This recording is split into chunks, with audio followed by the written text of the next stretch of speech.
Hello hi வணக்கம் மக்களே, welcome to மோந்தாஸ் world. நான் இதுக்கு முந்தின வீடியோவில் சொன்ன மாதிரி நான் எப்போ ஹாஸ்பிட்டல் போனேன், என்னோடய எக்ஸ்பீரியன்ஸ் என்ன, நான் எந்த மாதிரிலாம் அனுபவித்தேன் அப்படிங்கிறத பற்றி தான் நான் பேச போகிறேன். ஃபஸ்ட்டு குழந்தை இல்லை அப்படிங்கிறதுக்கு ஐவிஎஃப் தான் ஒரு முடிவா அப்படின்னு கேட்டிங்கன்னா, அதை பற்றிலாம் உள்ளே போய் நான் விலாவாரியாக அவங்கக்கிட்ட ஒவ்வொன்றா சொல்கிறேன். வாங்க பார்க்கலாம், வீடியோக்குள்ளே போகலாம். ஃபஸ்ட்டு நான் உங்ககிட்ட நீங்கள் எப்போ ஹாஸ்பிட்டல் போகலாம் அப்படிங்கிறத பேசுகிறதுக்கு முன்னாடி இந்த சொசைட்டி சமுதாயத்துக்கிட்ட நான் ஒன்று சொல்ல வரேன். ஒருத்தவங்களுக்கு குழந்தை இல்லையா, அவங்கக்கிட்ட போய் உனக்கு ஏன் குழந்தை இல்லை, நீ அந்த ஹாஸ்பிட்டல் பார்க்க வேண்டியதானே, இந்த கோயிலுக்கு போக வேண்டியதானே அப்படிலாம் சொல்லி ஏற்கனவே அவங்க ஒரு கஷ்டத்துலலாம் இருக்காங்க. நீங்கள் அவங்கள இன்னும் கொஞ்சம் கஷ்டப்படுத்தாதீங்க. நான்லாம் கேட்ட கேள்விலாம் வேறு மாதிரிலாம், ஐயோ உனக்கு இத்தனை வருஷம் குழந்தை இல்லையா, நீ அந்த கோயிலுக்கு போக வேண்டியதானே, இல்லை இந்த டாக்டரை போய் பாரு, சரி அப்போது உனக்கு இத்தனை வருஷம் குழந்தை இல்லை, நீ இப்போதைக்கு ஐவிஎஃப் பண்ணிட வேண்டியதானே. இன்னும் ஒரு படி மேலே போய் ஒரு சிலர் எப்படி கஷ்டப்படுத்திருக்காங்கன்னா, உனக்கு 5 வருஷம் குழந்தை இல்லையா, நீ இப்போதைக்கு அடாப்ட் பண்ணிக்க வேண்டியதானே, அப்படிலாம் கூட என்னை கஷ்டப்படுத்தியிருக்கிறாங்க.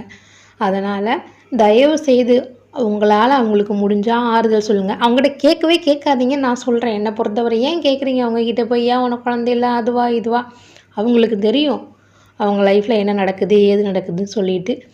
இப்போது ஒரு மருமக இருக்கான்னு வச்சுக்கோங்களேன் வீட்டில், அவகிட்ட சொல்லி அவள் எதுவும் கண்டுக்கவே இல்லைனா உடனே மாமியார்கிட்ட போய் ஒரு தூபம் போடுறது.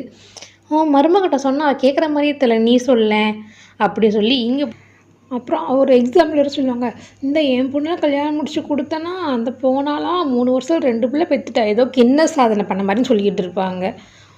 3 வருஷத்தில் 2 பிள்ளை, இதுவே ஃபஸ்ட்டு அப்யூஸ் தான். இவ்வளோ சீக்கிரம் 2 பிள்ளைலாம் அந்த பொண்ணோட சிச்சுவேஷன் என்னெல்லாம் இவங்களுக்கு தெரியாது. ஏதோ கல்யாணம் முடிச்சாச்சு, 2 பிள்ளை பெற்றாச்சு, அவ்வளோதான். அவங்கள பற்றி லைஃப் அவ்வளோதான். அதனால் அவங்க சொல்கிறது எல்லாமே உங்களோட காதுக்கு வந்தாலும் நீங்கள் அதை ஏற்றுக்காதீங்க நான் சொல்லுவேன்.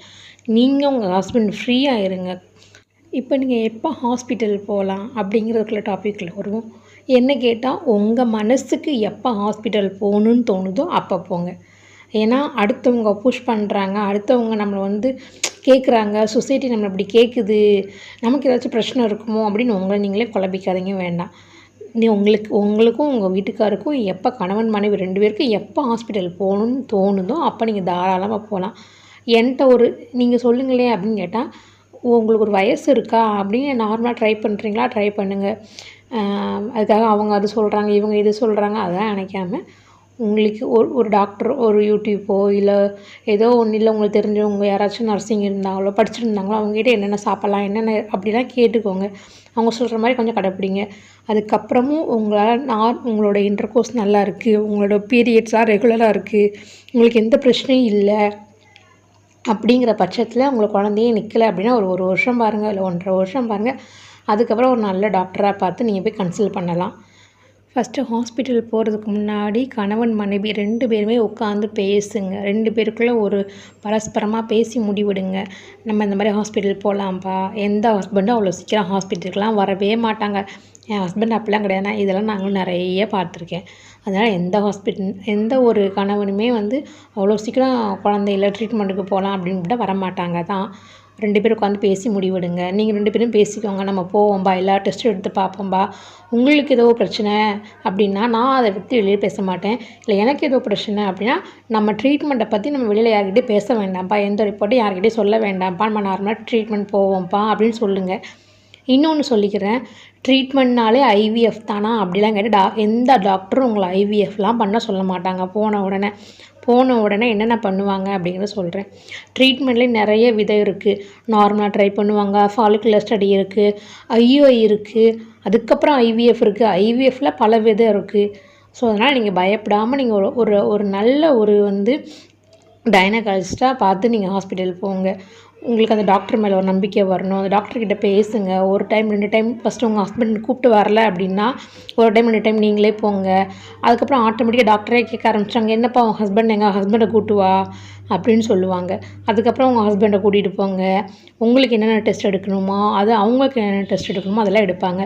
என்னென்ன டெஸ்ட்டு நான் என்னென்ன டெஸ்ட்லாம் எடுத்தேன் அப்படிங்கிறத நான் அவங்கக்கிட்ட சொல்கிறேன்.